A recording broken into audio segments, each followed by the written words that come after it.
है। आइए, जो ये बड़ा ट्रिगर बना है बाजार की इस गिरावट का, उसी पर करते हैं फोकस और समझते हैं कि आखिर पूरा मामला क्या है कुछ लेटेस्ट अपडेट्स और फिर आगे की सिचुएशन क्या दिख रही है। क्या कोई भारतीय कंपनीज हैं या सेक्टर्स हैं जो इस एसवीबी और बाकी बैंक के फेलियर का इंपैक्ट देख सकती हैं। कुशल और आशीष दोनों हैं हमारे साथ तैयार। कुशल, पहले तो बताइए लेटेस्ट अपडेट्स क्या है। हर घंटे हम देख रहे हैं कुछ ना कुछ नई खबर आ ही रही है, फिलहाल क्या अपडेट है? बिल्कुल दीप, यहाँ पर लेटेस्ट अपडेट में तो ये है कि HSBC जो है, जो सबसे बड़ा बैंक है यूरोप में, उन्होंने SVB यूके यानी कि सिलिकॉन वैली बैंक का जो यूके का कारोबार है वो £1 में खरीदा है। 1 पाउंड में? 1 पाउंड में, मतलब कोई वैल्यू नहीं सब्सक्राइब करी थी उसे।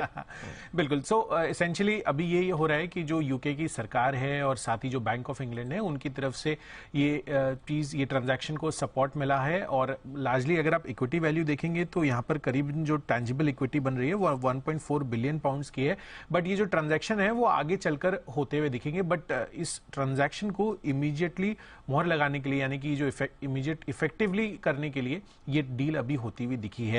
अब यहां पर एक चीज और आपको देखनी है कि जो HSBC के ग्रुप CEO है उनका क्या कहना है। अब यहां पर उन्होंने ऐसा क्यों किया, अब देख लीजिए, डूबती हुई नाव पर सवार होना अब कितना सही कितना गलत नहीं पता, बट HSBC की जो CEO है उनकी तरफ से ये बयान आता हुआ दिखा है कि यहां पर यूके में जो इनका कारोबार विस्तार करने की योजना है उस चीज को ध्यान में रखते हुए ये काफी बढ़िया स्टेप है। और ये जो अधिग्रहण है ये इनके क्लियर कट सिंक में बैठ रहा है, क्योंकि जो नई न्यू एज कंपनीज को ये आगे चलकर केटर करना चाह रहे थे, यहाँ पर ऑलरेडी इनका ये क्लाइंट बेस इनको ये मिलता हुआ दिख रहा है। इनोवेटिव और फास्ट ग्रोइंग कंपनीज को अब ये लोन देने की अपनी जो क्षमता है वो इस वजह से बढ़ा पाएंगे। तो ये उनका स्ट्रेटेजिक डिसीजन था इस चीज को लेकर। तो HSBC के साथ ये लेटेस्ट अपडेट आता हुआ दिखा है। यूके कारोबार SVB को ये खरीदते हुए दिखे हैं £1 में। ये एक हाईलाइट हो गई। दूसरी सबसे बड़ी चीज हाईलाइट, अगर आप इसके पहले की बात करें तो यूएस की तरफ से सिलिकॉन वैली बैंक और साथ ही सिग्नेचर बैंक, दो बैंकों को जो वहां पर कोलैप्स होते हुए दिखे थे यूएस में, उसको यहां पर सरकार ने बचा लिया है। और उनकी तरफ से ये जो ट्रेजरी डिपार्टमेंट है और साथ ही जो FDIC है उनकी तरफ से जॉइंट स्टेटमेंट ये घोषित किया गया था कि जितने भी यहाँ पर डिपॉजिटर्स हैं उनका पैसा कहीं नहीं जा रहा, वो एकदम निश्चिंत रहे। जितना भी पैसा उन्होंने SVB में या सिग्नेचर बैंक में है उनका, वो सुरक्षित है। और इसके लिए ही इन्होंने एक नए बैंक टर्म फंडिंग प्रोग्राम की ऑलरेडी घोषणा कर दी है।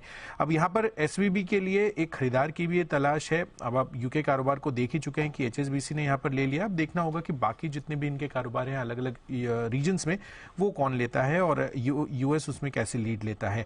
साथ ही आपको यह भी देखना है कि जो यूएस रेगुलेटर्स है उन्होंने SVB को अपने नियंत्रण में ले लिया है और सिग्नेचर बैंक को भी अकॉर्डिंगली। और सिग्नेचर बैंक की मैं एक और खास बात बता दूं कि यहां पर यूएस में बड़ी क्रिप्टो फ्रेंडली जो फाइनेंशियल इंस्टीट्यूशंस हैं उनमें से इसको एक माना जाता है। तो जिस तरह से यहां पर 2008 के बाद सबसे बड़ा डिबैकल हम SVB को मान रहे हैं, इसको आप तीसरा बड़ा मान सकते हैं। क्योंकि जिस तरह से यहां पर अभी जो सिनेरियो बन रहा है, जो कोलैप्स हुआ है, इसकी तो हमें खबर भी नहीं थी, बट सिग्नेचर बैंक को ओवर द वीकेंड जो खबर आती हुई दिख रही है, बड़े कोलैप्स है। अब ये देखना होगा कि क्या ये कंटेजियन होने वाला है या फिर इसको यहाँ पर जिस तरह से जितने भी रेगुलेटर्स हैं उन्होंने जिस तरह से इसको हैंडल किया है, हो सकता है कि आगे परकुलेट ना करे। सवाल बड़ा है।